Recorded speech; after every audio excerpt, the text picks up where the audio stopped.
so many different corporations that do support Israel, and that way we may be inadvertently supporting what Israel does. And you can find out more of these when you look at your handouts that you'll get coming out. You can look at the official BDS website. Here are just some pictures, images that I saw when I was in Palestine, talking about why aren't we supporting our own economy, why are we buying Israeli products here in Palestine, and of course I think, should be asking the same questions. You can host a party for Palestine. There's a lot of different things that can be done. And of course, everything that we do is, of course, to support, to be part of the international presence. And the way I believe that change happens, the way that I believe change happens between a fundamentally oppressive institution and an oppressed people, is not that the sort of oppressor says one day, oh my gosh, I didn't realize I was totally wrong. Here are your rights. That's not generally the way that change happens historically. The way that it generally happens is that there's a rising up from below, that the people who are being oppressed demand their rights, and sometimes they've done it violently, sometimes they've done it non-violently. There are, in any case you can mention, there's generally been a bit of both. And then there's pressure from the outside world as well, from the international community, and that's what I see myself as a part of most of all. And so this kind of pressure is a way of us being part of that international pressure that I believe ultimately can have success. I wanted to throw in a few pictures from Damascus. The way that I felt incredible solidarity there on the streets of Damascus to support Palestinians is something I hope that every country in the world can feel, even if they're not Palestinians themselves, to feel that this is their struggle as well as Palestinians. And of course, the real leaders of this movement are those who are there on the ground, who are struggling against their oppression. And those are Palestinians who are demonstrating day in and day out, walking down, marching down to the land that is being threatened, to the checkpoints where they are prevented, for example, from visiting Jerusalem. These Palestinian Christians in Bethlehem are asking, why can't we go to Jerusalem too?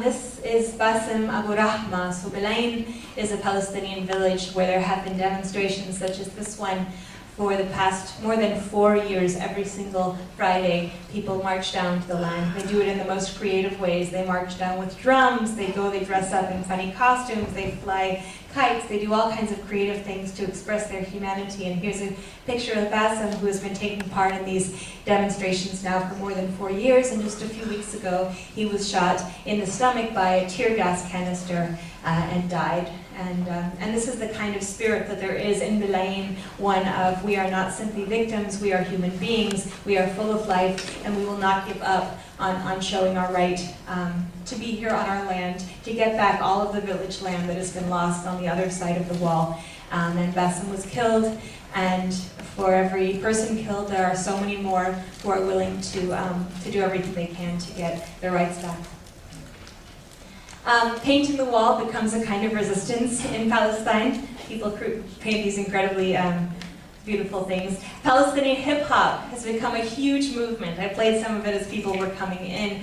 Dam, for example, is one of, this is not Dam, but one of the most incredible hip-hop groups I've ever heard, and basically finding a new expression, a non-violent way of conveying the oppression that they feel as Palestinian citizens of Israel, actually. And then there are hip-hop artists coming from all over the diaspora as well as the occupied territories.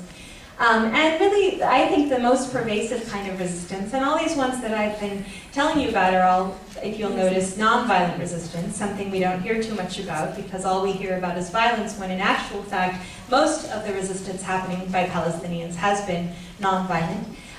Really, to me, the most pervasive kind of nonviolent resistance is just kind of everyday life. You know, the students that wake up at 3:30 in the morning because they have to go through a checkpoint and 2 checkpoints in a wall, for example, to get to school, but they still do it. They still wake up at 3:30 in the morning because they insist on getting an education, on continuing to be an educated, competent, smart people, and doing that every single day, there and back. To me, that is a kind of resistance. That is a kind of insisting on maintaining cultural traditions as well as just basic dignity in spite of all of these oppressive policies. And because it is this nonviolent, resilient resilient resistance that gives me the most hope. I'd like to end with a slideshow of photographs of Palestinians engaged in nonviolent resistance, all different kinds of nonviolent resistance. And if it's possible to hit the lights, you'll see the colors even better. Otherwise, it's no big deal. While it's playing, you'll hear a song sung by two Palestinian young women about their struggles. You can turn them all off, even. Oh, I think they're all off.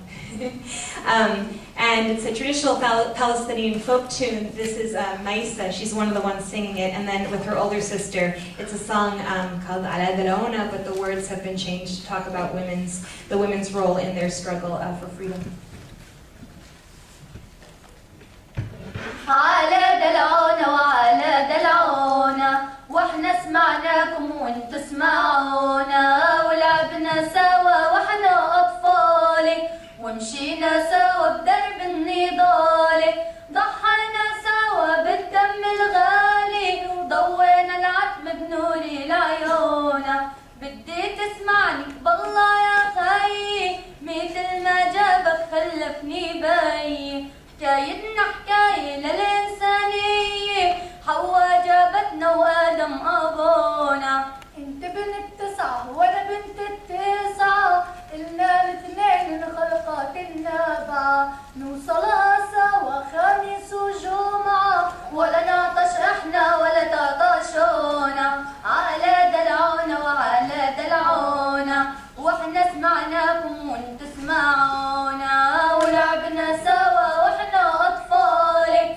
ومشينا سوا بدرب النضال ضحينا سوا بالدم الغالي وضوينا العتم بنور العيون من وانا طفلة وانا بتألم نفسي اطوق ونفسي اتعلم واوصل معاكم لأعلى السلم واحقق ذاتي احسن ما يكون اختي الكبيرة ربيت مقهورة جارتنا حبت تطلع دكتورة طفصت بالجيزة وهي صغيورة درب وتعليم وعيشة مهيورة على دلعونا وعلى دلعونا واحنا سمعناكم وانتو سمعونا ولعبنا سوا واحنا اطفال ومشينا سوا بدرب النضال ضحينا سوا بالدم الغالي وضوينا العتم بنور العيون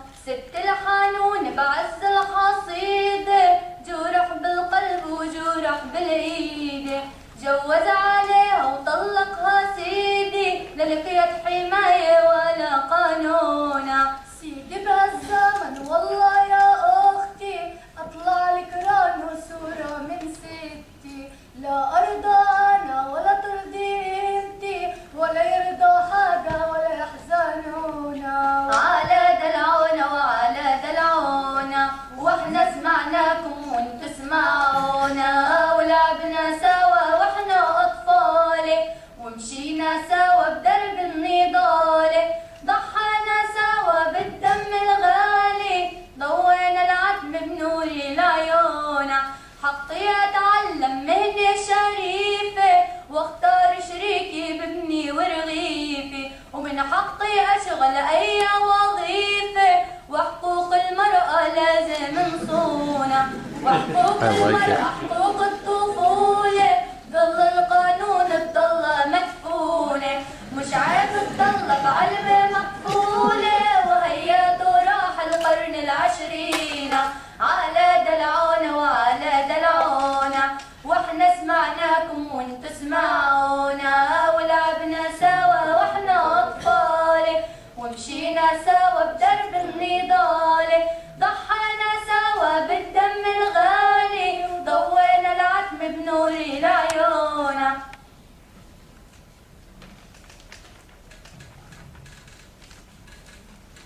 Thank you very much.